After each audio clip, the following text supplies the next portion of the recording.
I'm going to make this video rather brief, and just in case you want to tidy up some of your details pertaining to your Facebook Business Manager account.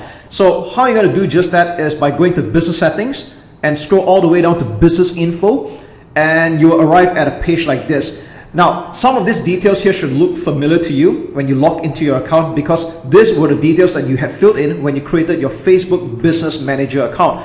So let's start off head to toe. All right, this is the name of the business account that I'm using for an example here. So you might notice that there's a blank thumbnail over here. We'll click on that, edit, and click over here. And what we can do is that you can add a picture or a logo. And I'm just using this as an example, right? Let's just say I want to use this as a logo. I click submit, and there we go. All right, I'm just using this as an example. If you want to edit any of the details here, such as the legal name, the address, phone number, website, tax ID, you can just click on edit and make the changes here. Another thing of interest here is that you click on notifications. This is on the left here.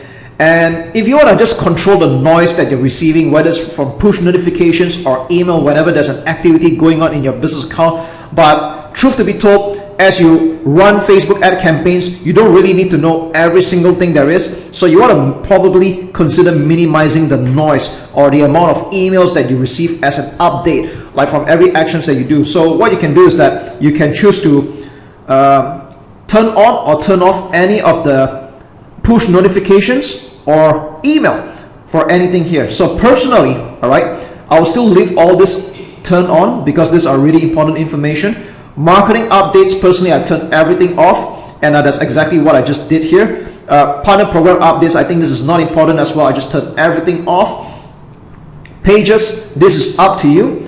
Normally, I would just like to get a push notification. So what push notification means that every time you get a notification at the top right with a red icon, that's what push notification is. I don't really need an email notification every time someone likes or even like leaves a comment. I think that's not important, so I'm going to turn that off. Add accounts, this is totally up to you. You can have both of this on, but as you run more ad accounts, it might get a little bit noisy. You might want to consider turning off the email notification. WhatsApp, I do not use WhatsApp accounts, so I'm going to turn this off. If you do, you can leave it on. I don't do e-commerce in my case, so I'm going to turn off catalogs.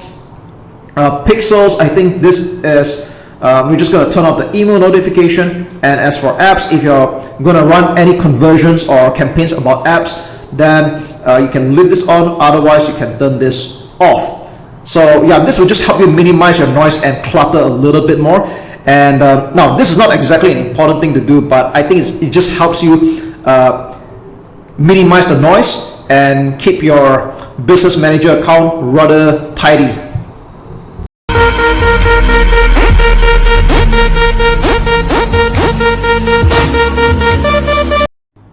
Okay, so at this point, let's just do a quick recap. You had already created your business manager account, and that's why we're seeing this. We had already created your ad account, and that's why we're seeing this as well. And you might have also added your payment method and done some slight configurations and tidying up of your business manager details. Now, before we can confidently and actually start advertising on Facebook, there's still one more thing that we need to do, and that's to use a Facebook page. So right now, at this point, you don't have any just yet. And what we're going to do is we're going to start creating or add an existing page that you might have. So to do that, we'll go to Business Settings. And yes, you can see here in this account, if it's brand new like what you're doing right now, you're not going to have any pages. So we're going to click on Add, and we have three choices here. The first choice is to add a page that you already have. So if you had already created a Facebook page before, what we're going to do is we're going to actually just simply add it, all right? And you'll type in the name of your Facebook page. So I'm just using this as an example, by the way. So let's just say this is a page that we have owned. We'll just click on Add Page, and you wouldn't have any problems whatsoever adding this. As long as you are the original admin of this page, then it will be added by default. Now, the other way is that you can click on Request Access to a Page. So what it explains here is that your business needs to use this page on behalf of another business. So if you're working as an agency, normally you need to click on request access to a page, and the admin of that page or the originator will have to grant you access on his or her end. Okay, but let's just say that you don't have an existing page right now, and that means you need to make a new one. So we're going to do just that. It's very simple. Let's create a brand new page. Now there's plenty of tutorials on this out there. In fact, I'm a little bit I would say hesitant to actually show this because this is actually quite intuitive, you know. But I'll tell you what, I'll just do this for completion's sake. All right, so you're being asked choose a category for the page that you're about to make. So it's totally up to you. If you are a restaurant or a premise, you're just going to choose local business. If you're doing it as a company, we just choose company. All right, let me just go back there again. There's brand or product. So if you're saying e-commerce, you probably choose this. If you're going to put position yourself as the authority figure, we'll click on this one. And entertainment and cause or community. So it's all very straightforward. All right, so I'll tell you what, since this is just a simple task, I'm just going to click on brand or product, and I'm just going to give it a simple name. Maybe I'll just call it all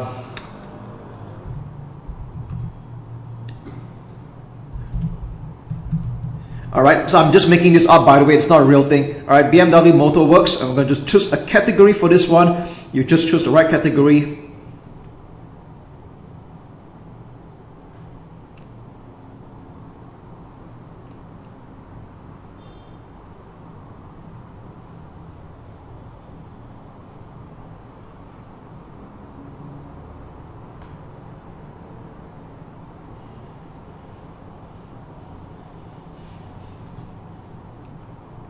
Cars, and we'll click on create page.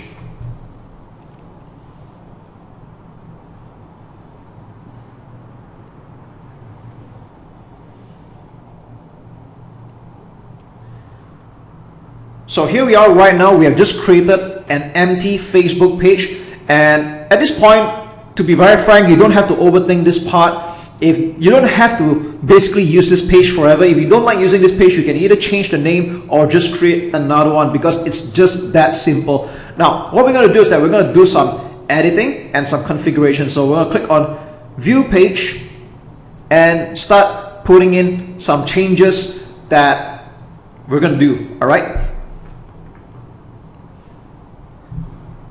So at this point, we can click on the page here. So what we're going to do is that we're going to ignore this. All right, we're going to click X on this. We don't really need that. There's a wizard that shows you that you're going to start adding some things like, you know, a cover, profile picture, create a username, and maybe even get some likes as well. So we're going to do this one step at a time. I'm doing this for the benefit of users who have totally no clue about how Facebook page actually works. So maybe I'll just do this a little bit slower here, then you can catch the drift. All right. Now, first and foremost, let's click on the most obvious one, and that's to add a picture. All right. You can put in any picture you want, and for the fun of it, I'm just going to find a picture from Google. Let's just go to call it BMW. All right, BMW. Okay. All right. Maybe I'll just go with this nice picture. Okay. I'm going to save that into the desktop. All right, and then I'm going to click on update, upload photo.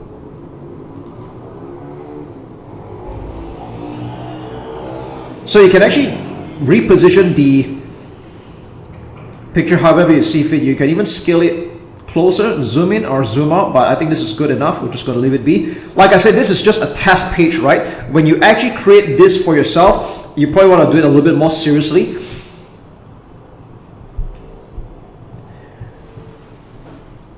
Now, this picture here can be a picture of your own. It can be a logo of your company as well. It's totally up to you. But like I said, this is just a test that we're doing right now. And then next thing we're going to do is we're going to add a cover. Maybe we'll just find another nicer picture or something that's congruent as well. Maybe I'll just go with, let's see. Maybe we'll go with this one. All right. Again, I'm only doing this as an example. It's totally up to you how you want to add your own pictures, but at this point I'm not going to think too much. I just want to make this page look more legit, and click on upload photo, and there we go. So it's going to take a while to upload a picture, it might take several seconds.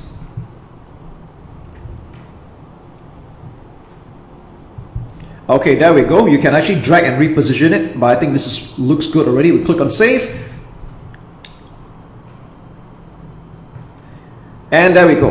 All right, so you can see there's already a little bit of personalization going on already. I normally like to click X on the reminders at the top. They normally show that to you when your page is very new, but we don't need that, okay? Because one of the I won't say big mistake, but a mistake that I see sometimes happen is that some people advertise their Facebook page with no logo, no nothing. It just doesn't build any trust whatsoever. And like I said, it doesn't have to be this picture forever. You can always change the pictures later on, and to a small extent you can even change the name as long as it doesn't deviate from its original intention. Like for example, BMW Motorworks, you can't actually rename it to maybe Audi or something like that, because Facebook just won't allow that, right? But what we're going to do now is that we'll click on username, and we can give it a username that we want. So in this case, I'm just going to call it BMW Motorworks. Let's see if this exists yet. All right. Okay, so I'm not eligible to create a username, so maybe let's just try adding a dot over here. Does it work? Okay, not. All right. So you can just come up with any name that you like until it actually works, right?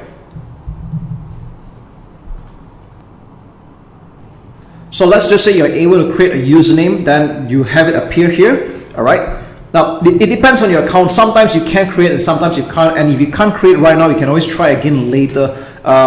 Yeah, Facebook is just like that. All right. The next thing we're going to do is that we are going to click on the next obvious one is add a button.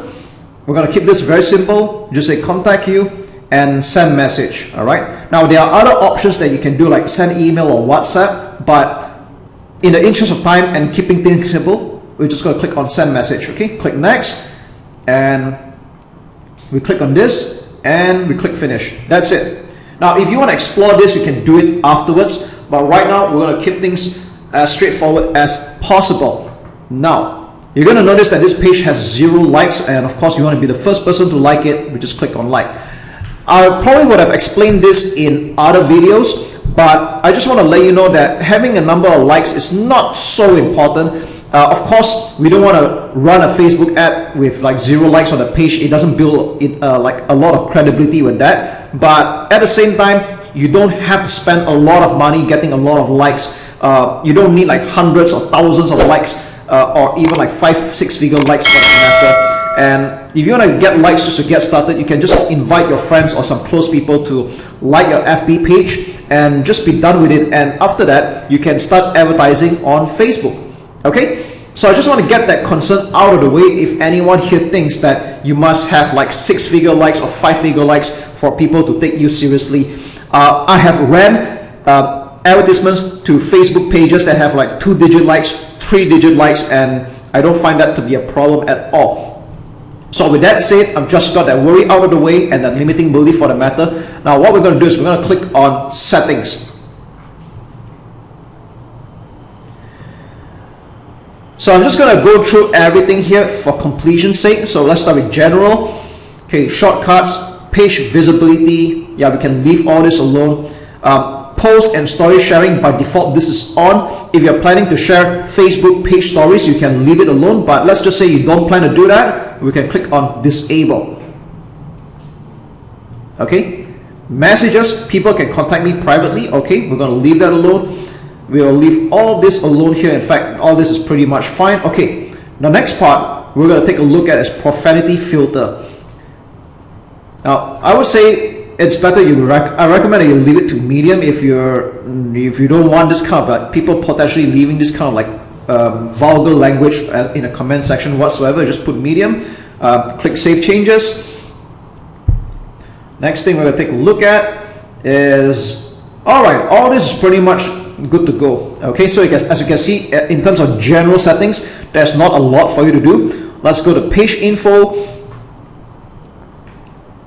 And this is where you're going to enter your details for your FB page. So the more detail is, the better it is. So you're going to add a simple description here. I'm just going to call it German engineering at its finest, and all things BMW. Okay, I'm just being very straightforward with that one. Of course, it is better that you write a proper description. So for example, I'm just going to pretend that this is a BMW accessory Facebook page. So we share all the latest gadgets, accessories, and mods for BMW cars of all models. Okay, of course, assuming this is true. All right, so we click Save Changes. Okay, categories cars, we're going to leave that be. Contact number, if you're expecting people to contact you as a local business, you will put in your number. But if this is not relevant, we'll tick on my page does not have a phone number. Okay, next up, website. I think this is something that you would definitely want to add in for sure. I'm going to just make something up, bmwmotorworks.com. This is not real, by the way. All right, I'm just making this up. Okay, this is the most recommended because I would expect you to have a website. But if you don't have a website, you can just click on my page doesn't have a website, click on Save Changes. Okay, but right now I'm just going to pretend that you have.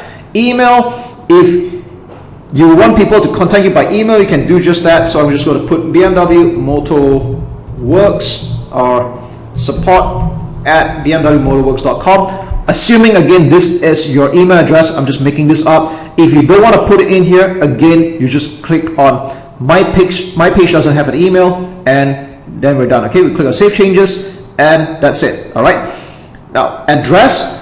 If you have a premise, then you will put an address here. If you don't, you just untick this, and that's it. All right, customers visit my business at my street address. Okay, yeah, we can just leave this alone. All right, if you don't have an address, don't put it here. If you do, then you will. All right, service area, again, if you are having a premise, then you'll put it here. But if you don't, that's okay. Now the hours, I'm not going to think too much about it. Again, if you're running an office or a restaurant or something like that, then you will put in your hours. If you're running a virtual business where you're open 24/7, then you can just put always open. All right. It doesn't make sense for you to click on permanently closed, by the way, unless you're really out of business, but that's not what we're here for, right? Always open. And yeah, that's pretty much all there is to it. Now the rest of these details here are fluff, in my opinion. If you have a privacy policy page, you can just put it here for completion's sake, but frankly speaking, you can just leave all of this alone. Next, let's go to messaging. Now I'm not going to talk about this a lot here. I might cover this next time, but this is not so important that even personally I do not configure this. Okay, maybe as your business grows, as more people contact you on Facebook, then you can actually come here and set up your auto response message for people that contact you, and you can set up a simple message that says I'll get back to you, or I've got your message, I'll be talking to you very soon. All right, very simple. Templates and tabs. All right, we're going to do something over here.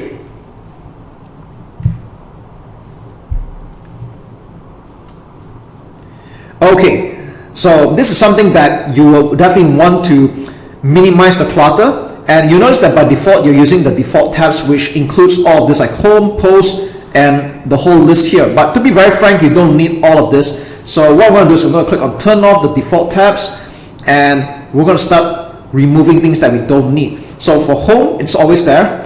Post, yep, you definitely need that. That's how people are going to see your page. Events, now this is not necessary unless you are running an events company, or you're planning to run Facebook events. That's okay. But if you're not going to do that, just click off and save. So we have videos. All right, this is integral. This is important. Photos is important. About is important. Community is important as well. And groups, yeah, you don't really need this. So we're going to click off and save. So what we are left with right now are the essential tabs that people will see on a page, and you can feel free to adjust this around. Just use your mouse and drag and drop around. But personally, I would prefer to make it this arrangement where the about comes first, followed by post, followed by photos, videos, community, and reviews. Okay, reviews is up to you. Some pages have it, but if you want to minimize the clutter, you can put reviews, turn off, and click save. All right. Now that's just me in making this as clutter-free as possible. But if you're expecting customers to leave reviews, which could be a very good thing, by the way, it boosts up your social proof, then you can leave that on. So with that said, if you want to start adding back those tabs, you can click on add a tab and select any of the tabs that's available in this list. All right, so yeah, that's really all there is to it for the tab section. And as far as the rest goes, you can pretty much leave all of this alone. It's not so important right now. Maybe one thing I'd just like to add is Instagram. If you already have an Instagram account that you would like to connect, so all you got to do is just click on connect account, put in your username and password, log in, and you will be able to connect your Facebook page to your Instagram account. So that's something you can consider doing. And again, as for the rest, it's not so important. We can leave out the rest. So let's go back to page. And as you can see here, for a brand new page that was just done in the last several minutes, including me explaining to you, you can see it's actually very easy. It's not difficult at all. All right. And of course, to get things started, it's better that you put in some starting content so it doesn't look like a shallow, hollowed out page. I would recommend that you put in the first 3 to 4 posts. And you can put in more like an introduction. You can like share some of the things that you do, what kind of results you can bring for your clients or your customers, what are the products you're selling. You can just put in like 3 or 4 posts just to get things started out. All right. And the cool part is that right now with Facebook, you can even schedule your posts in advance for the next 6 months. In fact, okay, you can share photos, you can share videos, or even written posts for that matter, and it's as simple as that. I'm not going to actually do that here because it's quite self-explanatory and it depends on your business. Okay, so that's really all there is to it as far as creating a Facebook page goes. You can see how simple that is and how intuitive that is as well. And I hope you do take note of some of the things that I highlight to you so that we can get started on a very good note and on the right foot before we advertise on Facebook. So there you go. Take care and talk to you again in the next video. Alright, so we're going to get our first look into the ads manager that we had newly created. And at this point, make sure that you have already accomplished the following steps. And that is, you have created a business manager account, and that's why we're seeing this. You had also created your ad account, and that's why we're seeing this. You had also added your payment method, and you have at least added one page, whether it's a page that you already have or a page that we have newly created, such as this one. So what we're going to do now is that we're going to take our first look into the Ads Manager account. So how do we enter the Ads Manager account is by clicking on this, or you can even click on the Ads Manager on the left here. So it all goes to the same place, all right? So this is the place where you're going to create your campaigns and advertise from.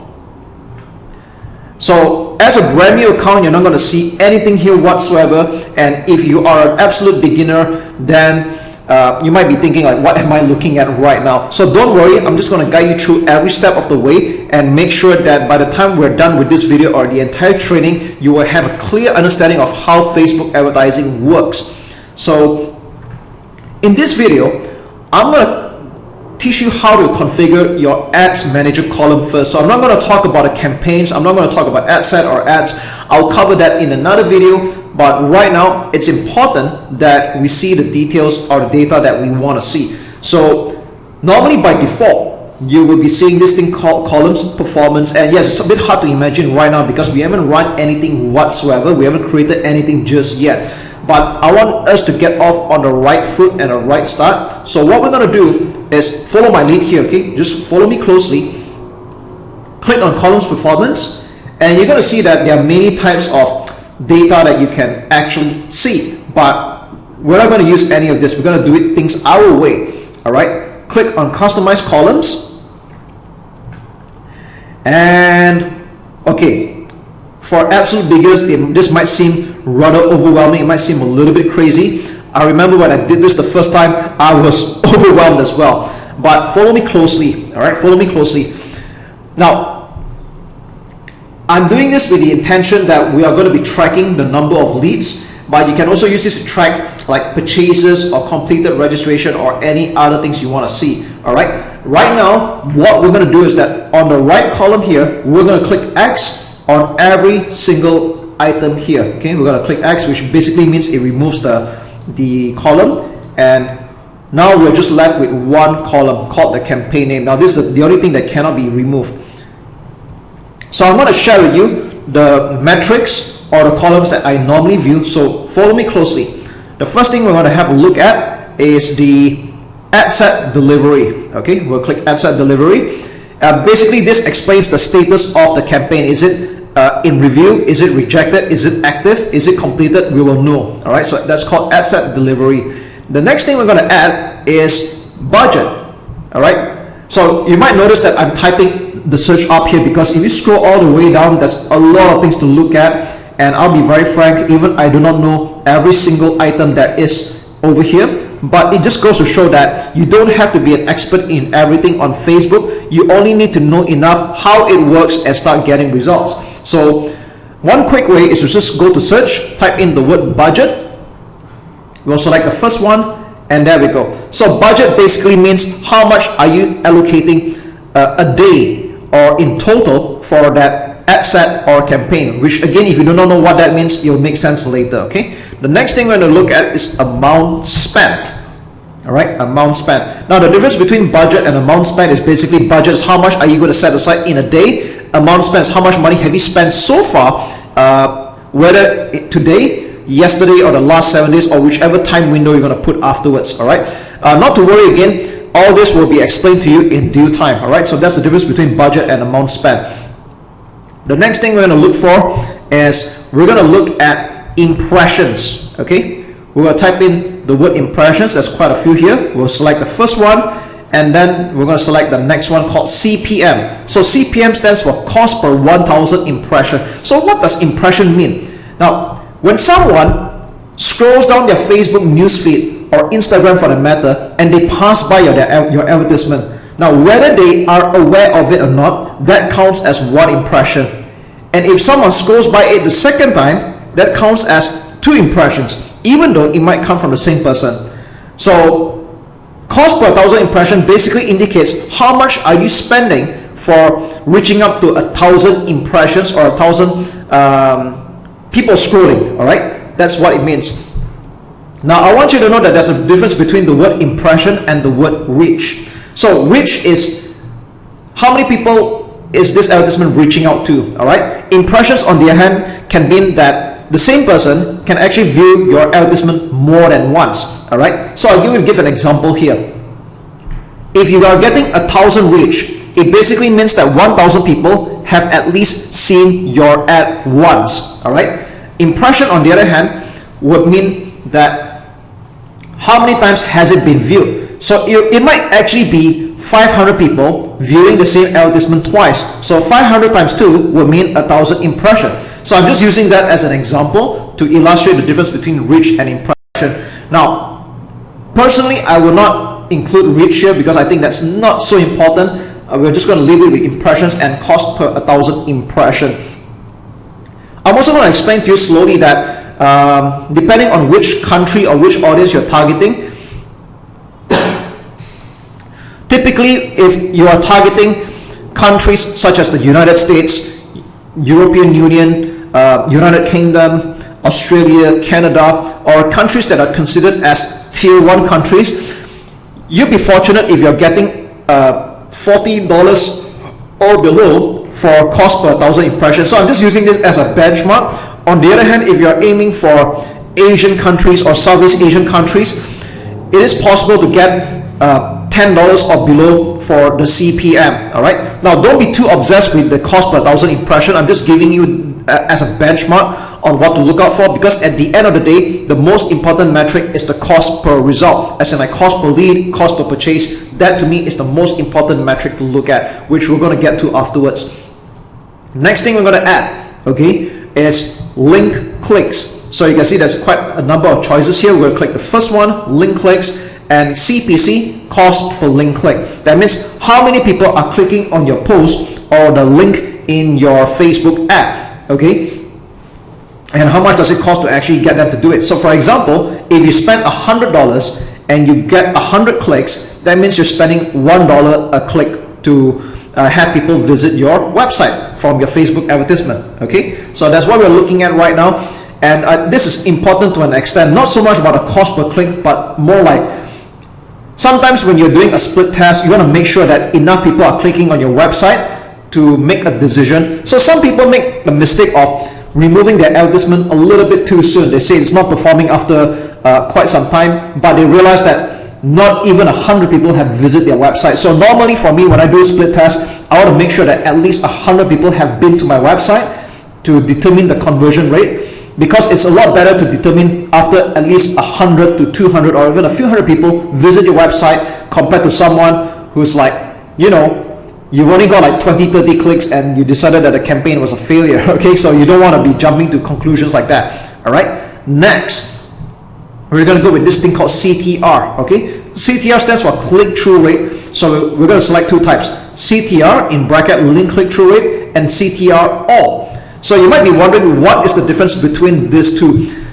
So click-through, or in bracket link click-through rate, is basically someone who has clicked on the link or the post in your Facebook ad. Okay, so normally I would like to aim for 1% and above. So if 1% and above, it means that people are clicking on your advertisement, people are noticing it. For every 100 cold audience, at least one person is clicking on the ad, and to me that's considered good. If you're doing a 1.5% to 2% and above, then you're doing rather phenomenal. Now, with that said, you might be wondering, what's the difference between these two then? Like, what's CTR in bracket all? Like, how's that different? So if you write long posts, or when someone clicks on like or comment, then that will contribute to the click-through here as well. So you will normally find out that the CTR in bracket all would always be higher than the CTR in bracket link click-through rate. So as a rule of thumb, if I find that the CTR all is at least double the rate of CTR link click-through, then I think that's considered rather good. So for example, if I'm getting a 1% click-through rate, which is considered good, the higher the better, and the CTR all is like 2 to 3%, then I would consider this as a healthy advertisement. That means people are at least clicking on see more, they're clicking on to like, comment, whatsoever. Then we know that people are taking notice of the advertisement. Okay, so now all these are fine and dandy, but like I said earlier, the most important thing is always the results. So if you are running a lead generation campaign, we will type in the word leads. Okay, we'll click on total and cost. All right, so you might notice in leads here, there's website leads, offline leads, on Facebook leads. We don't need that. We'll just uncheck all of this. All right, we'll uncheck all of this because we only want to see what kind of leads we're getting at the end of the day and the cost per lead. So if you're running a lead generation campaign, this will be the most important metric compared to the others. All right, so for example, if you spend $100 and you got 50 leads, that means you're spending $2 a lead right now. Okay, it's as simple as that. So yes, that's really all there is to it. You can add any other metrics that you want to, but like I said, this is the simplest that I would like to keep, and I'll leave it at that. So what I'm going to do is I'm going to click on save as preset at the bottom left here, and let's just call it lead gen. Okay, and click on apply. So every time we create a campaign, we'll view it based on the budget, amount spent, impressions, cost per 1,000 impression, link clicks, CPC, which means cost per link click-through rate, CTR all, leads, and cost per lead. Okay, and as an added note, if you want to make sure that this is the default settings that you see every time you log into your ads manager, you will click on columns, click on set as default, and we're done. That's it. So every time we log in here, like I'm going to just refresh this right now, we will see the lead generation columns as the default, because if we didn't do that, you will always see performance or the other default settings like this. Okay, that's not what we want. We want it to be lead generation. And if you want to configure the columns again, just go back to columns, click on customize columns, and you can remove or add or even rearrange the columns as you see fit, and click on apply. Yes, that's really all there is to it. Okay, so I just want to send you off on the right track, and I'll see you in another video.